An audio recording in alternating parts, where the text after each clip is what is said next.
Hi weavers, ఎలా ఉన్నారు? నమస్కారము. నేను ఈరోజు కాకరకాయ కూర చేస్తున్నానమ్మా. స్టవ్ 100 గ్రామ్స్ కాకరకాయ తీసుకున్నాను. ఉప్పులో నానబెట్టి కడిగి ఇదిగో సన్నగా కోసి పెట్టుకున్నాను. ఇలా కుక్కర్ పెట్టుకున్నాను. ఆయిల్ పోసుకుంటున్నాను. స్టవ్ వెలిగించాను. 3 స్పూన్ల నూనె పోసుకున్నానమ్మా.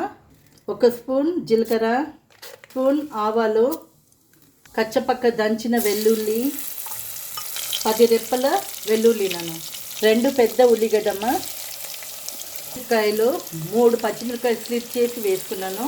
కొద్దిగా కరివేపాకు, కాస్త ఉప్పు వేసుకొని బాగా కలపండమ్మా. తొందరగా బ్రౌన్ అయిపోతుంది. పక్కన స్టవ్ వెలిగించి కడాయి పెట్టుకున్నానమ్మా. ఇప్పుడు కాకరకాయ ఫ్రై చేసుకుంటాను.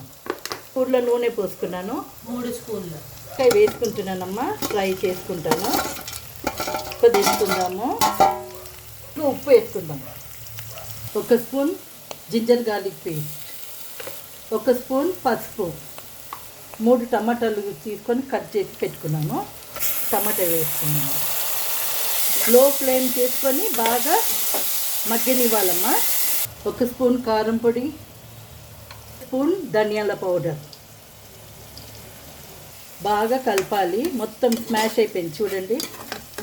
నిమ్మకాయ సగం అంతా చింతపండు తీసుకొని దాని పులుసు పోస్తున్నానమ్మా.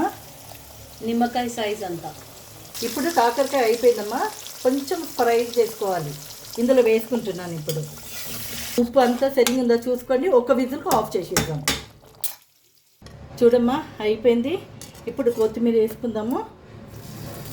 కొత్తిమీర, కొద్దిగా కరివేపాకు 2-3 రెప్పలు వేసుకొని ఆఫ్ చేసేద్దాం. ఓకేనా? ఇది మీకు నచ్చిందంటే లైక్ చేయండి, షేర్ చేయండి, సబ్స్క్రైబ్ చేయండి. Bye bye.